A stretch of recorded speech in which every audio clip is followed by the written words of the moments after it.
for 5 minutes this time. And I brought my notes so I don't go off script, because I never usually use notes and then it's all downhill from there. I am so happy this night's finally here, first of all, but I'm also so happy that each one of you are here. Ripple One's come a long way. From 9 years ago, it was myself and another friend working out of my house, and I talked her into coming alongside, and I told her, you know what? There's a different way to help families. Families that are struggling. I said, there's no incentive to get off government assistance. There's no incentive. And I said this last time, and I'm going to say it again. A lot of you probably have heard me repeat this.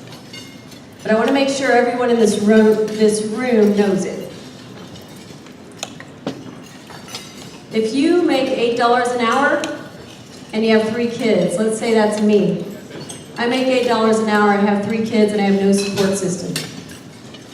I'm tired of it, and I finally decide to do something about it. And I get my Tri-County Associate's degree or my CNA, whatever it takes. I want a better life.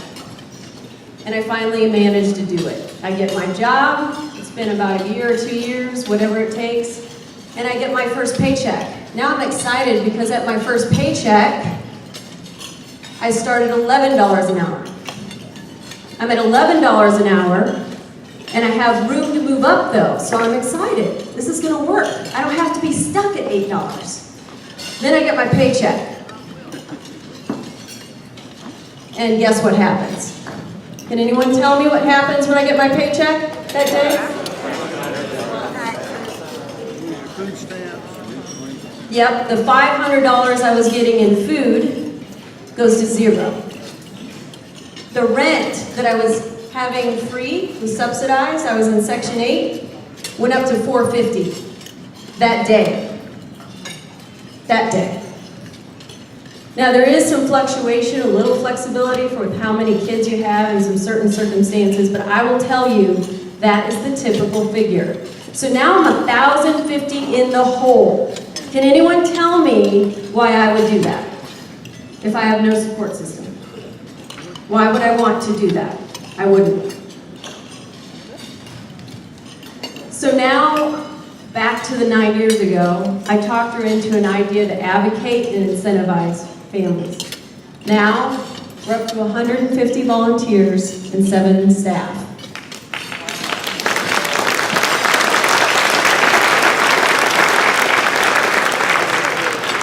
I do want to make something clear. My dad's here, he said, you've got to say this, you've got to say this, so I'm going to say it. But you might think you're here tonight at a charity event. But I want to tell you something. You're not. This is not a charity. We're a nonprofit, yes. You're here to help people, yes. But actually what you're doing is you are walking alongside someone. Our graduates and clients who are here, not all are here, but the ones that are here and the ones that aren't all earn everything they get. Everything.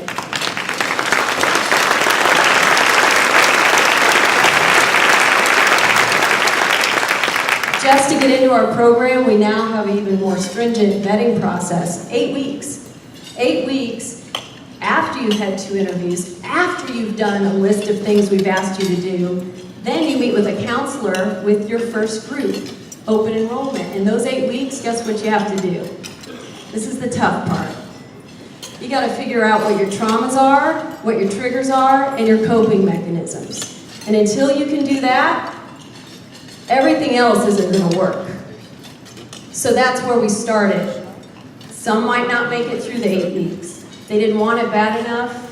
They didn't hit bottom like we thought they did, so they don't make it. The others that really want it, they show, hey, I'm willing to do whatever it takes to change.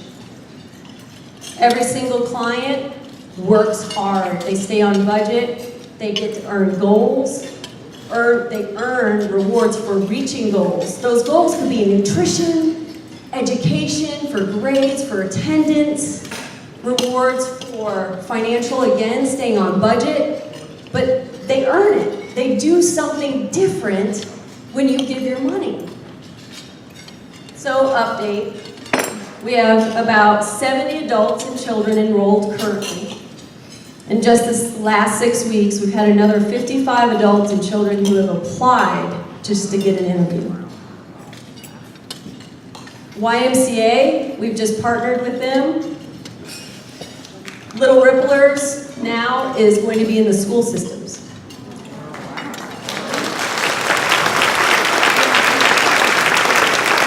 So the YMCA After School Care Program, now they are going to be teaching Money Matters, which is a whole, you'll hear about that later, but it's everything from budgeting, credit cards, writing checks, teaching them how to save money, and one of the most important things, you don't quit at high school. Do not quit at high school. And you know, it all comes down to, we believe that if you're living on this earth, there's a reason. You have a very specific reason. Up to leading the weeks and months leading up to this event, our staff, every Monday morning, we pray. We pray hard. And this time, the last few weeks, our prayer has been, God, please, please, please bring to this event who's supposed to be there. You know the people that are supposed to be at this event. We don't. Whoever is supposed to be there, please get them there. Because there's going to be no pressure, but you are here for a reason. It's either for volunteering, it's either for your funds, it's either for spreading the word. Maybe it's just spreading the word, helping our families. You were handpicked, let's just put it that way. We believe that you are here for a very specific reason. I'm going to thank our sponsors because we couldn't do it without them at all. We wouldn't even have this night. Kiwi Key, I don't know if you guys have been to our event before. Kiwi Key was actually under renovation. So this was the only place that would take over 300 people in this area at the time. So that's why we're here, but it's great. I love this place. So we have one of our biggest sponsors who came to us and said, hey, let's do something a little different. Let's try this matching. We will match your sponsors if they give up to $3,000. If they hit that $3,000 mark, we'll match up to $20,000. Yep. They're sitting here at our table. Mike and Ann Shengrian, they wanted to incentivize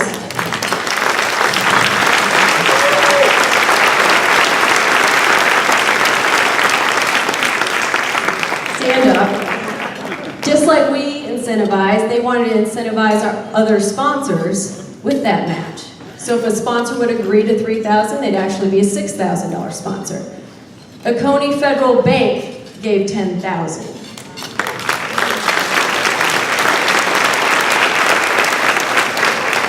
Julianne and Doug Shannon went up. They got $3,000 because of that match. It's great. Thank you, thank you. Where is Julianne? Is she still at the wine station? Okay. Sam Head at Carolina Wealth Management, $3,000. Community First Bank, they went up to $3,000. Dave and Amy Baxter, I believe they went to $6,000. Where's Amy and Dave? Oh, I know she's not standing up. She's a little procedure there. Yep. Clemson Presbyterian Church, $7,500. Woo! And then, okay. And Harley from Yoder's Building Supply. Megan, she's our outreach coordinator, who also happens to be a graduate, went over to Yoder and said, hey, we got this great matching deal.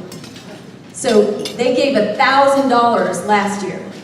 And she said, you know, if you can go to 3,000, we have this couple that will match you. So Yoder's went to 10,000.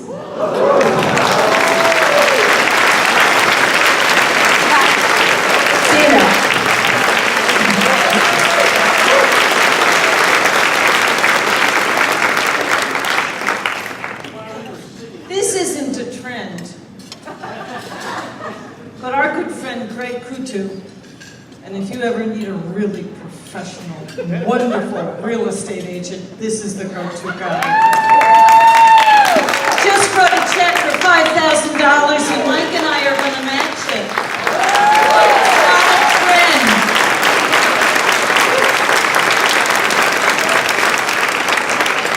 Oh gosh. That was 10 more, not 5 more. Thank you, Kutu Real Estate. Thank you, thank you, thank you.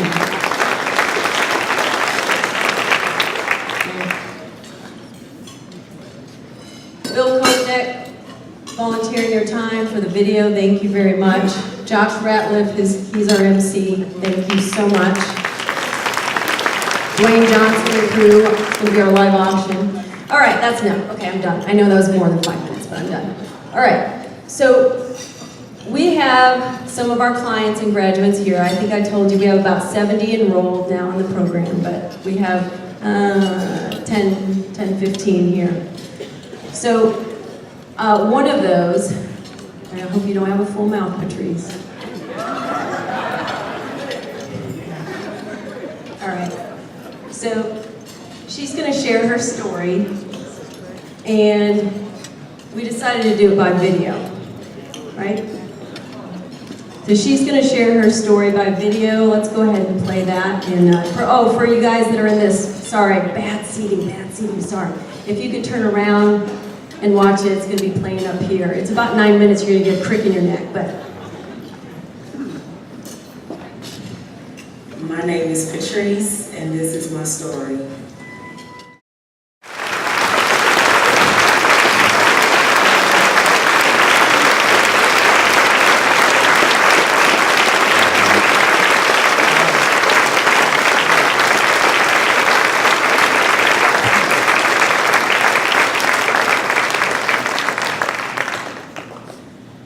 Patrice, I'm going to tell a little update. You would want me to do this. Okay, so the update of Patrice Cleveland is I now work for the school district, Seneca Middle School.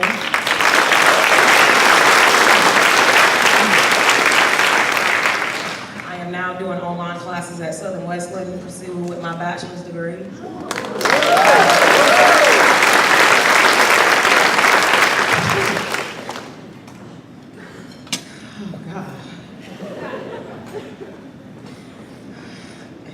Touch all of y'all, then I am also in the process of writing a book about my life story.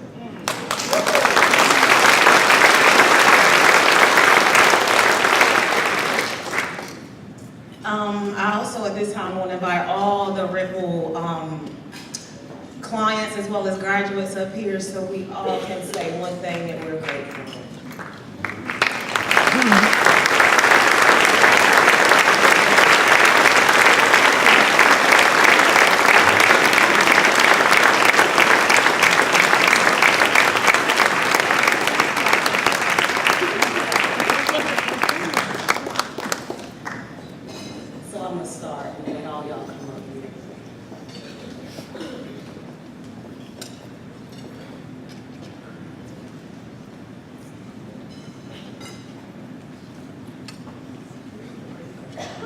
One thing I am proud of is meeting this wonderful program. When I first started, I thought they were DSS, to be honest. I'm like, oh God, these people are going to take my kids, and I only have 2, I done lost 2. And it was just too much information they wanted to know about my personal life. And I can remember praying like, God, if you leave me, I will call her back. And I just hear God say, go. And I called her back and told her I would do whatever she needed me to do. Thank you, Stephanie, for teaching me how to budget.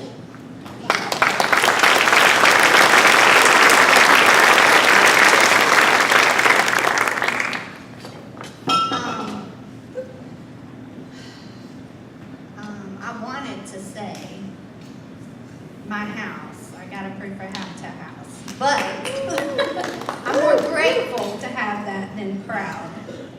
What I'm actually really proud of is having the job that I have today and having held it for 4 years, been there for 4 years.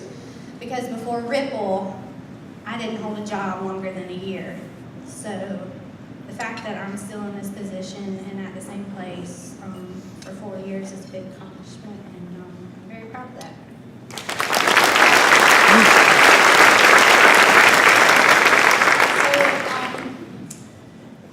The thing that I'm proud of about Ripple is that they came alongside me and turned off the noise of my life so that I could be a success. I actually have a wonderful job at Clemson University now. Never thought I'd be there. Never knew. So I'm just grateful to you guys to just like my mentor Chris and just to come and be my friend because I never had that before.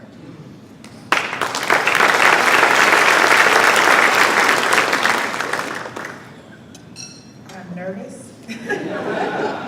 My stomach is not where it's supposed to be right now. I'm very nervous. But I'm new, fairly new to South Carolina, very new to Ripple, and I'm just ready to see where I end up with Ripple. And I just have nothing but positive thoughts.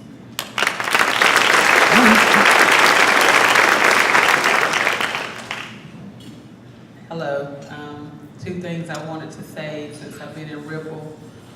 When I first got in Ripple, I wasn't able to budget. I've been in the program now a little about 18 months. I'm meeting budget every month, and I got free of a background. I landed a job at the school district of Oconee County.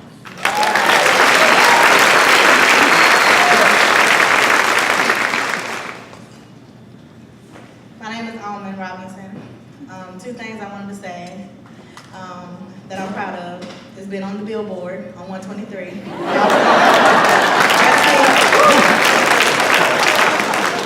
And also, I dropped out of school in the 11th grade, kept going back to adult ed, kept dropping out.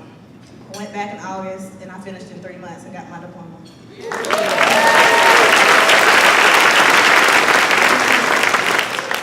Hi, my name's Ebony Smith. The one thing I want to say that I'm proud of is that they helped me set my dreams and helped me go for what I want. And I have landed a job as an assistant business office manager and don't even have a degree in it.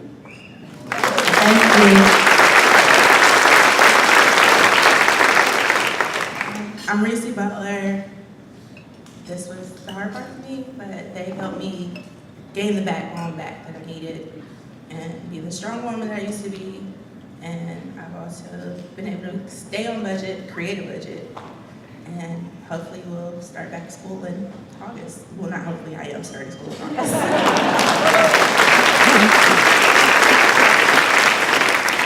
I'm Allie Alicki. I've been in the program for 2 years now, and I just recently graduated at Southern Wesleyan with my bachelor's in human services.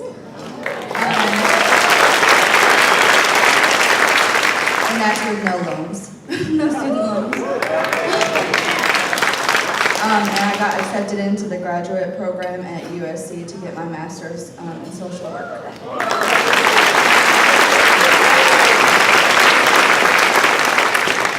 I'm Beth, and I think the thing that really Ripple has meant the most to me is when I started the program, I felt worthless and having no value and just what could I do? And I think having a family now of awesome people and getting an internship with the Foothills Care Center and almost ready to come get my degree, I just feel like I actually have something to give back to the community and actually have something to offer. And God's just amazingly showing me that even all the trauma, all the hard stuff, even all the small things, the little things that I thought were insignificant were actually preparing me for what He's going to do with me. from here on out.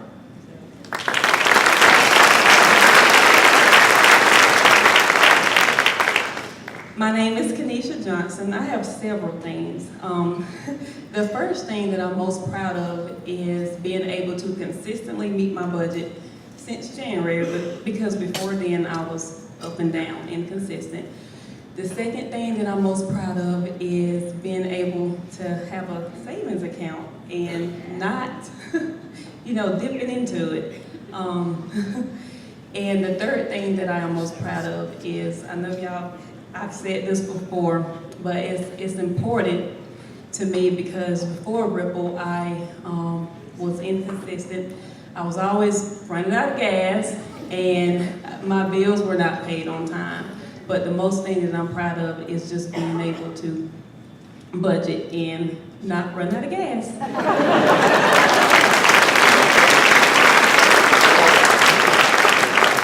Hey, my name is Megan Lutzy. I am a Ripple graduate, but I'm also on staff as the Community Outreach Coordinator. I know a lot of you in the room have. I am closing on my first home next Friday. When I started the program about 11 months before I started in 2015, I was homeless living in my vehicle. So 4 years later, almost having a 4-year degree and buying my first home is a pretty big deal. So.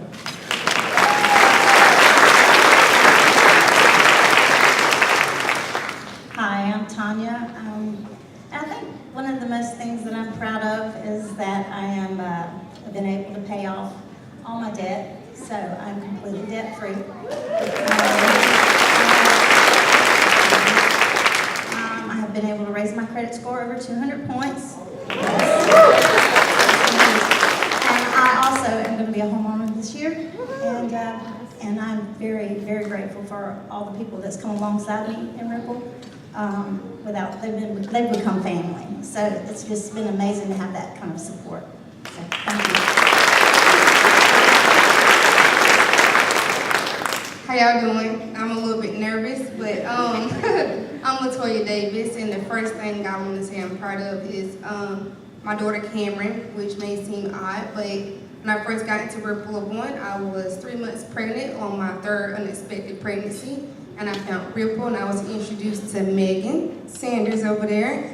And she was my coach. She was the pastor I needed to give me everything I needed to be able to keep my daughter, who is now 6 months. And the second thing I want to say I'm proud of is that I will be starting back school for my surgical tech degree on June 11th.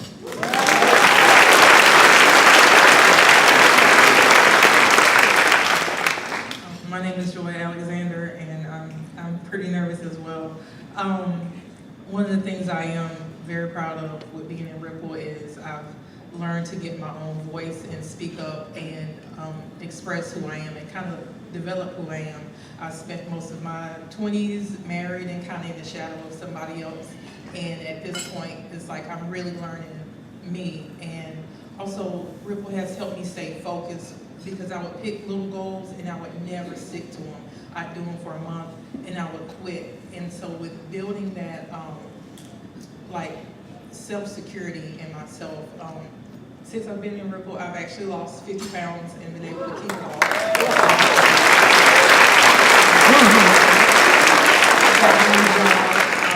I'm really bad at interviews, but they even set something up for me just so I could go through the whole process to be able to even get the job. Even getting the support, I never spoke out to have anybody have my back or when things were happening and I needed to take care of my kids, but just having that community and them teaching me how to ask for help when I needed it is probably one of the biggest things that Ripple has done for me.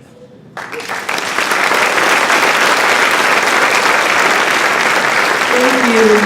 All right, we're going to have you guys sit down, but this is the reason you guys are here tonight.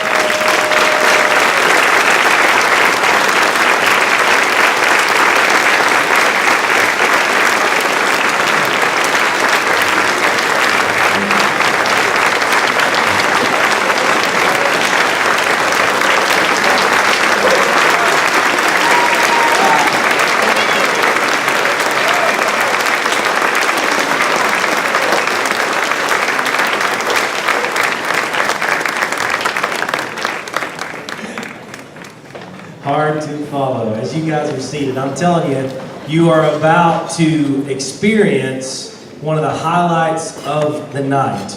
You guys have heard about Lil Ripplers.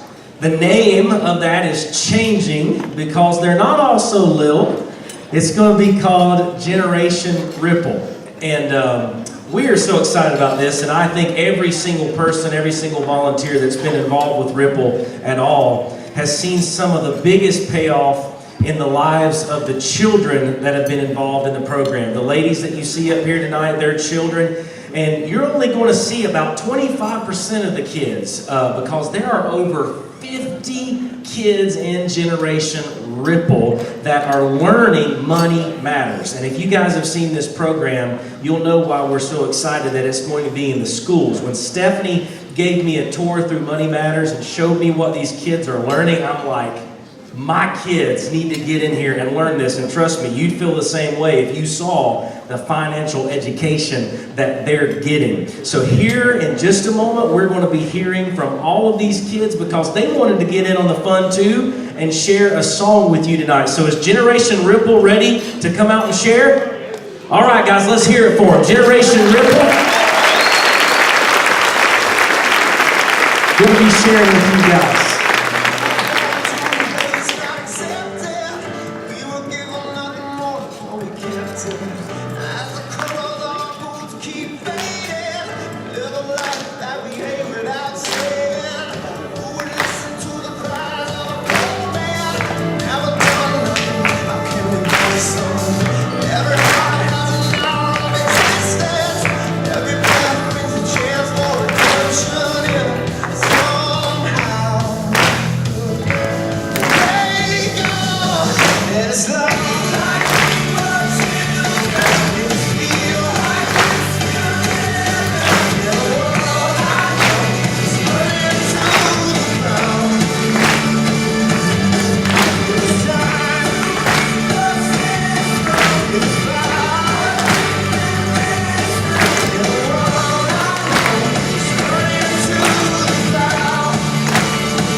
As they go down, I think they deserve one more. And man, aren't they a good looking group?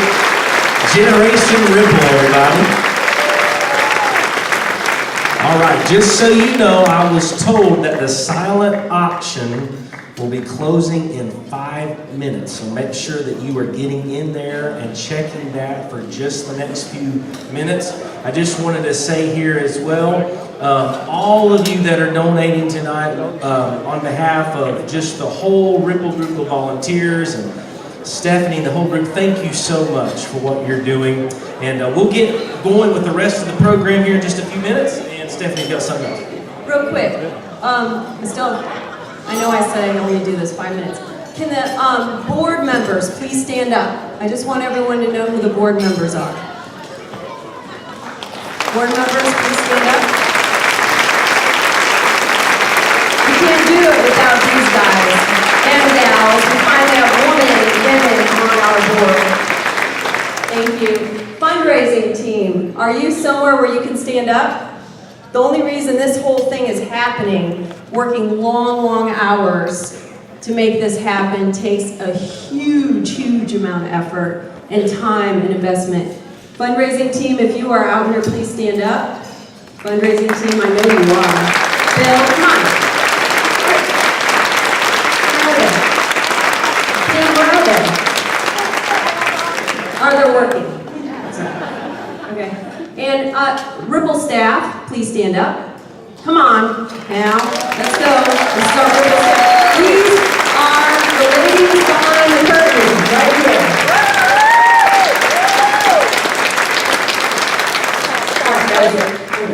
Thank you.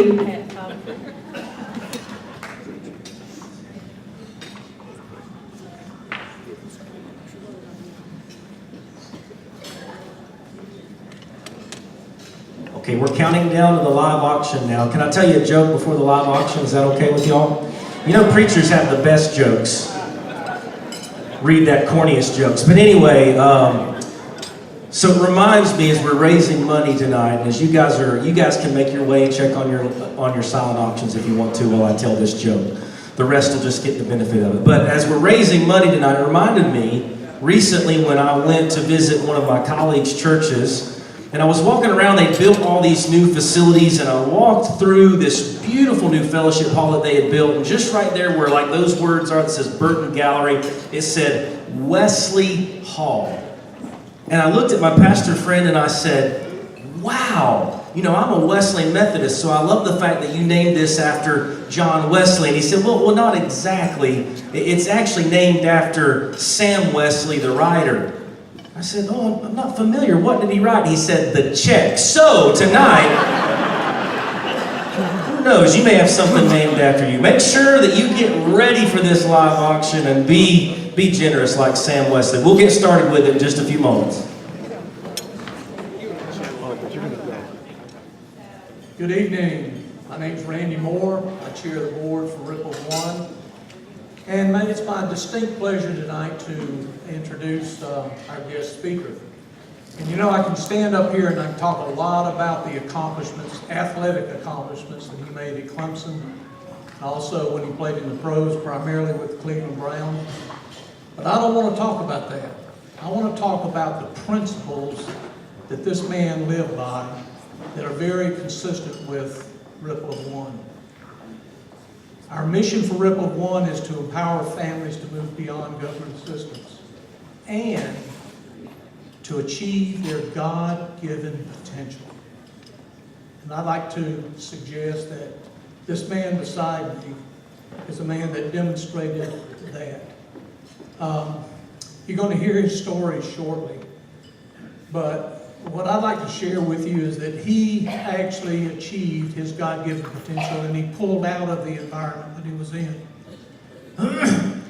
When he finally figured out, and too many of us many times don't know this, but Michael Dean was given a gift. He was given an athletic gift, but all that represented was a potential.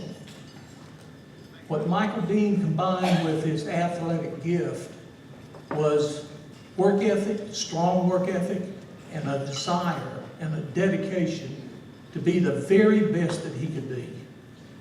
That's what represents the things that these clients and other people are going through with the Ripple organization. And you know, I was thinking about many of the stories about Michael Dean. I've always been a Clemson fan, so I remember watching this guy.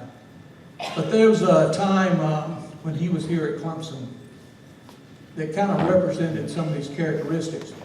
They were practicing, getting ready for a big game. Danny Ford was the coach at that time. Spring game. Spring game. Spring. It was in the spring. Okay.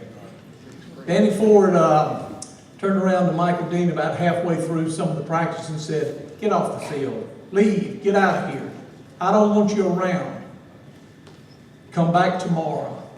And the reason he did that was this man beside me was such a disruptive force from the defensive side that the offense wasn't making any progress at all. So Danny Ford said, let's get him out of here. We can't improve. So that's who this man is. A couple of weeks ago, I went up to Charlotte and had lunch with him.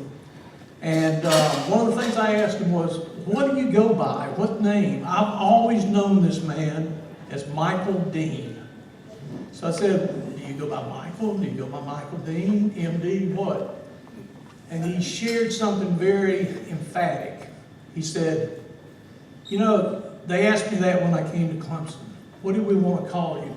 Now put it in perspective. His brother, the Fridge, had already achieved national attention. And I think what they were saying is, do we want you to be called Little Fridge, Icebox? What do we want to call you? And he turned to me and turned to them and he said, my name is Michael Dean Perry. That's what drove this man to be the very best he could be and to earn everything that he earned. So let me introduce Michael Dean Perry. Good evening. Thank you, I appreciate that. And that is a true story that Coach Ford kicked me out of practice because the first 6 plays I had like 4 sacks and 2 tackles for a loss, so he kicked me out. And I tried to repeat that every practice, but I couldn't. So, but that was great times at Clemson. When Randy came and asked me to come and speak on behalf of Ripple of One, and he started sharing with me what Ripple of One does. And you have to understand that I get a lot of opportunities. People come to me all the time and ask, would you speak for this engagement? Would you speak for that engagement? Sometimes I say yes, sometimes I say no. But when I was talking to Randy in Charlotte, he told me what Ripple of One was all about halfway through the conversation, you know what I told him? I said, I'm gonna come speak, but I want you to understand this. If you guys ever implement Ripple of One in Charlotte, I'm all in.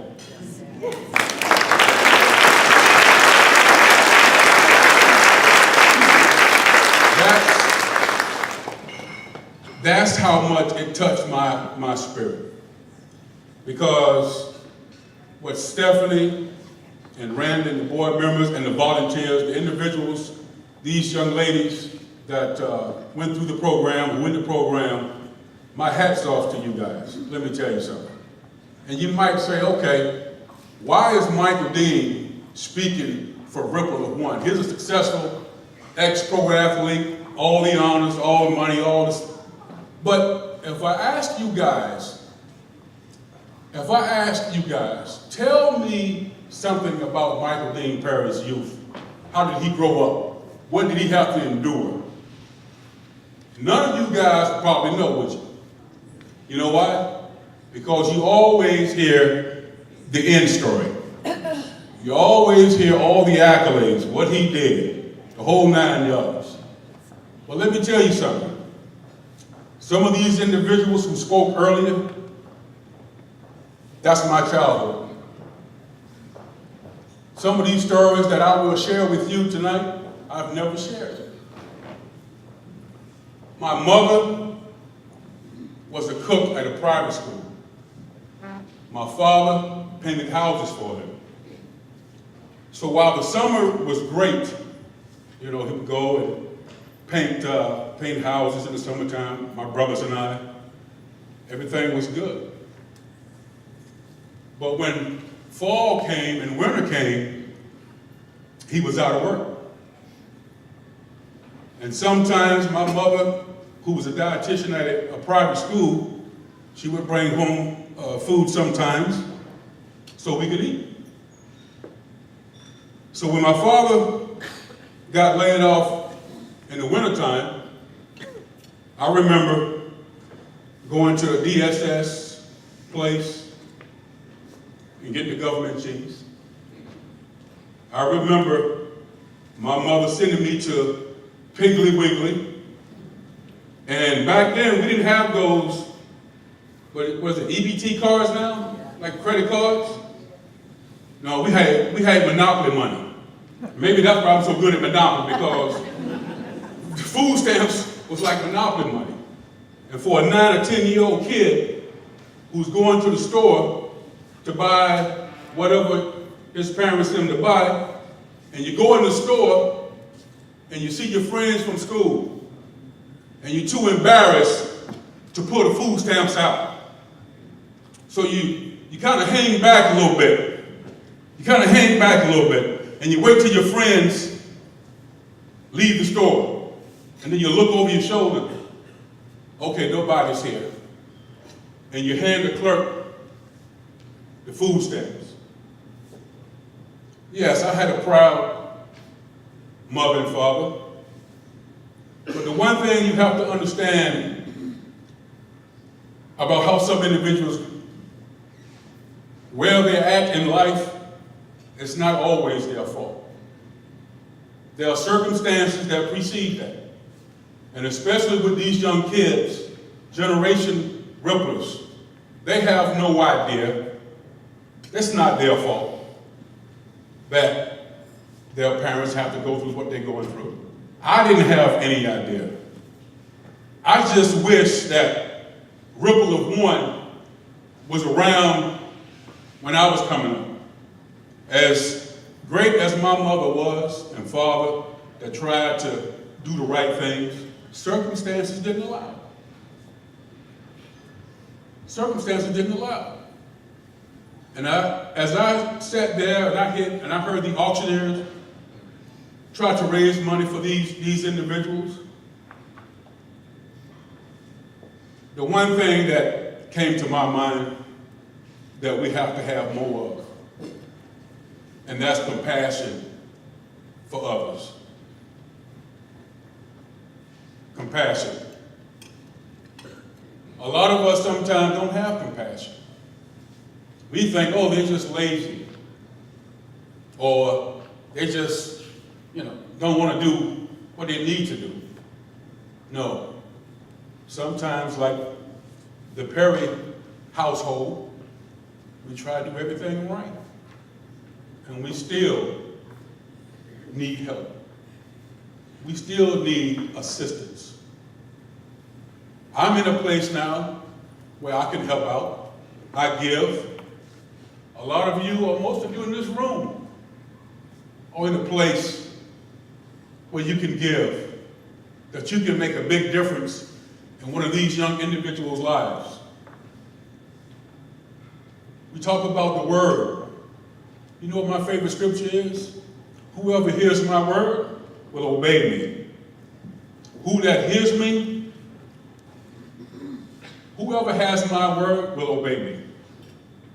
So, if I hear the word and the word is telling me, Michael, have a heart, have compassion,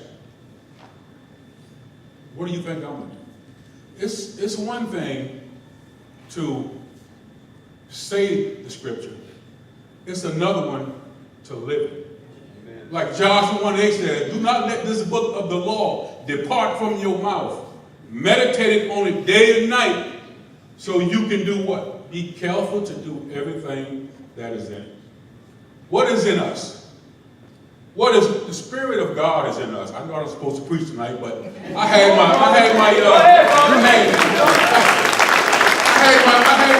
speech all written out, and they got up here and started talking. The guy started crying. I said, "Oh Lord, I don't know if that's gonna fit." But we need to quit looking at the speck in somebody else's eye. Look at the plank in our eye. Am I perfect? No. Not by any stretch of the imagination. Are you? No. We are all in this together. We're all in this together. Just think about this. Let me put it in perspective. So you see those little kids coming up here, right? They were dancing, they was praising. What happens when these young boys get a little older and they remember going to Little John Coliseum, Clemson, and they say, hey, you know what? I have a talent to play ball. And you know what? Maybe, just maybe, you might find a little Michael Dean in there, coach. Huh? You might find a little Michael Dean. You might have a little fridge. Huh? And they remember Clemson. And they remember that the love that they had in this room that they experienced or their parents experienced and said, hey, you know what? I think you ought to go to Clemson. You just never know how life takes its twists and turns, you know? But all I'm asking you guys is that when you talk about ripple of one, and we all know if you drop a little rock in the water, you know, the ripple. And that's great. That's great. But we want more than a little pebble in the pond. Some of us can drop boulders in the water to make a big ripple. And all I'm asking you guys to do tonight, search your hearts and see if you are that individual that can maybe drop a boulder in the lake to make a bigger ripple. Okay? All right. Thank you guys so much. I enjoyed it. Appreciate it. Go Tigers!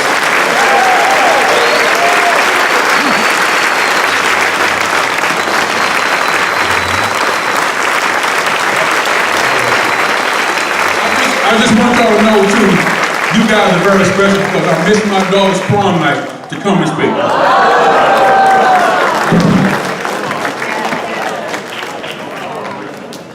Guys, has it been a wonderful night or what? Yeah, absolutely. So much good done, so many lives that are being changed. On behalf of everybody that was involved in the planning of this event, thank you guys from the very bottom of our hearts, and we will see you guys back next year. God bless you all right?